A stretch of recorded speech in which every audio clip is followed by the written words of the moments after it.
The main thing we're trying to accomplish is we're trying to change both of these bearings. Now in the microfiche, this bearing over here does not show it coming apart. So this is gonna be, this side over here is gonna be its own fiasco. This side over here shouldn't be as bad. So we're gonna start with this first, and then hopefully this goes well. So then hopefully we can make this go well also. But there's no promises on that. So we're gonna start on this side, which is going to be the clutch side, not the flywheel side. This piece here is keyed. There's a very little keyway right here, close to the pin on the rod. So because it's keyed, I'm assuming it's not pressed on, so it should come off with relatively little force. It also doesn't just pull off. All right, so let's try a polar. It's a bearing separator and polar set from Harbor Freight. Nope, it's just slipping. We're gonna try to stick this in the press, so then I can kind of put some pressure on it, and then we can heat it up. I'm not worried about burning the table or anything. This is only a little sketchy. All right, so I got a little bit of pressure there. Now I'm gonna heat it up.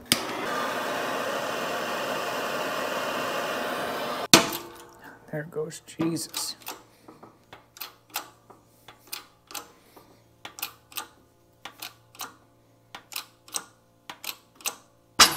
All right. All right, so there's the nut. All right, there's a washer in there that goes behind that, and there's a key in here. So right there's a key. Set that off to the side. Now, hopefully I can get that same bearing puller on this big bearing. Let's go back to the bench to try to do that. All right, so here's our three pieces: the washer, the keyway, and then this inner hub for that sprocket.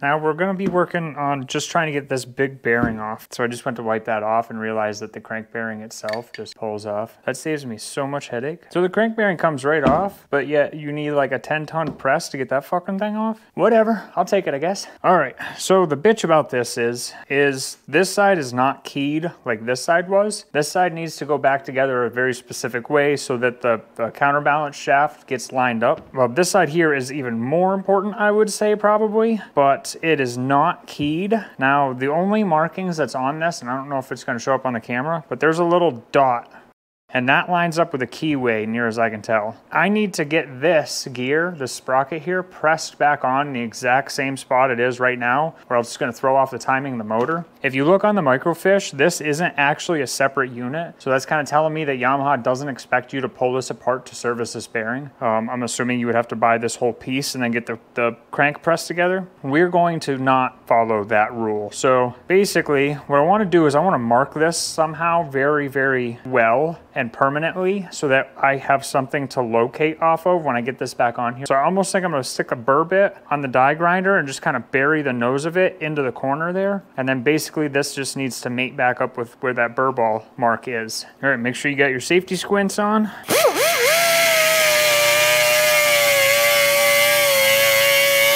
All right, so I took and I put a dimple in there, and it's on both sides. So those two need to match there, and this circle needs to match up with the keyway here. So that kind of gives me two different reference points to work with. So hopefully with using both of those, I can get this lined up enough to where the timing difference is gonna be minuscule. Now that that's marked, we gotta try to get it apart. What I'm thinking I'm gonna do is take these bearing pullers and put it in backwards underneath that sprocket so that it's in there good and close, right up against the teeth there. See how much room there is. So let's try that and then put it in the press, and then I'm gonna just very, very carefully watch and make sure it's not actually bending the sprocket, because if it bends the sprocket, I'm pretty much just screwed, because there's not a specific number for that on the microfiche. So I'll just be into it for a new crank. All right, let's go back to the press. I almost wonder if it's pinching it right now.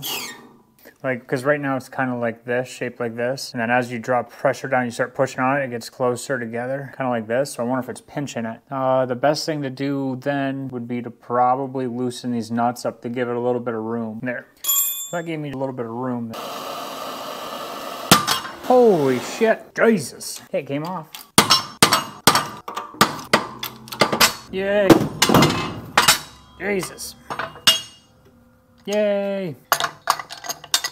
All right, so that came off of there with a lot of praying and pushing and prying and other P words. Don't think we're gonna get as lucky on this bearing as we did on the other one. This thing's a little spassy still.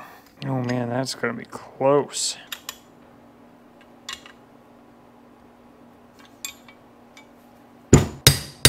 No shit, awesome. Thing's coming off of there. Look at that. See a big old gap in there? Hell yeah.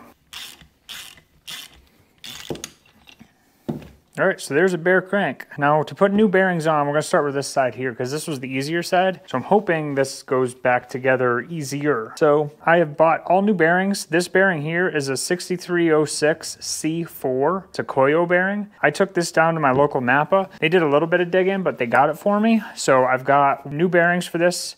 This bearing here is a 6305. So that was the more difficult side, the one with the sprocket. So those are the two bearings. I got both of mine at Napa. My Napa might be a little different than yours because my Napa also has a small engine repair facility attached to it with the same owner. As you can see, this is a Parts Unlimited bearing and it's a 6305-2RS. So this one has rubber seals in it where this one doesn't. So we're gonna have to pop seals out of this. But this here is an NTN bearing and this is pretty much exactly what we need. So what I'm gonna do is hopefully this bearing slides right over top of it, just like when it came off, which it does. Beautiful. All right, we got one bearing on. All right, so bearing slid on. I wanna just put this washer on here, and that's just kinda gotta be centered on there. I'm gonna grab this keyway, stick in here. Hopefully it stays. Let's get the torch.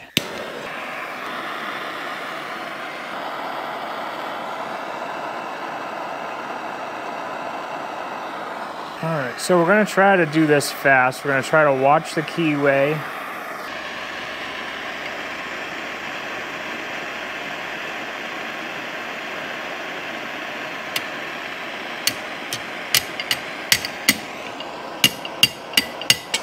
Yay! All right, so we're gonna let that cool down now. That patience, you must be patient when you're doing that.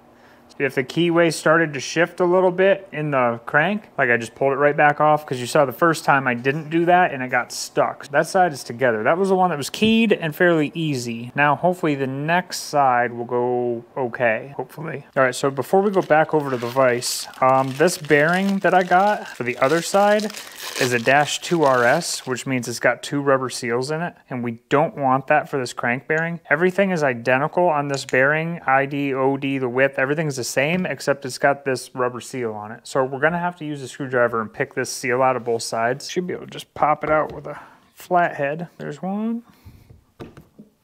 There's 2. The reason I wanted to pop those out was because oil needs to be able to flow through this crank bearing to get in between all the passageways and inside the crankcase. I'm not worried about the grease. The grease will kind of wash out. I might wipe some of the heavy stuff off. Other than that, it should just dilute into the oil and be all right. All right, let's go back to the vise. All right, so for the bearing, I want this to be able to fit over top of that. So what I want to do is I want to heat up this inner race of this bearing. Now, a really good way to do that is to heat something up. I've got both of these here, and what I'm going to do is I'm going to heat both of these up till they're really hot, and then I'm going to take this bearing and set it on here. And these are roughly the same size as the inner race, but if both of these are hot, obviously I'm not going to grab this with my hands, but I'll set this bearing in here on top, and then I'll grab this with pliers and set it in here on the bottom. And that'll put all the heat right into the middle race because I don't need the heat in the outer race, and I also don't need to be getting all the grease hot and burning it and stuff. So I'm going to heat up both of these.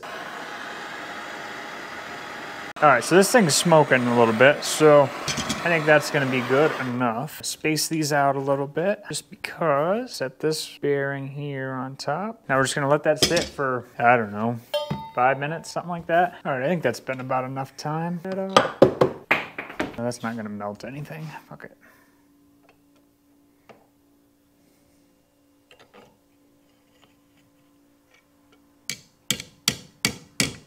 Almost slid all the way on. Maybe I could have let it go a little more, but all right. That didn't go exactly as I planned, but that went good enough. This gear, we've got our 2 marks we need to try to hit. So we're gonna heat this whole thing up with a torch, and I'm hoping I can get it slid all the way down, just slam it right down, and then be able to line up this little divot before it like tightens itself up on the shaft. So because this is already hot, I'm just gonna kind of leave it on there. That'll help. All right, and we're gonna get the torch back out, and we're gonna heat the piss out of this. This is pretty thin, so it should heat fairly fast, I'm hoping. Kind of starting to turn color. Because it's thin, it's gonna heat up fast, but it's also gonna cool off really fast.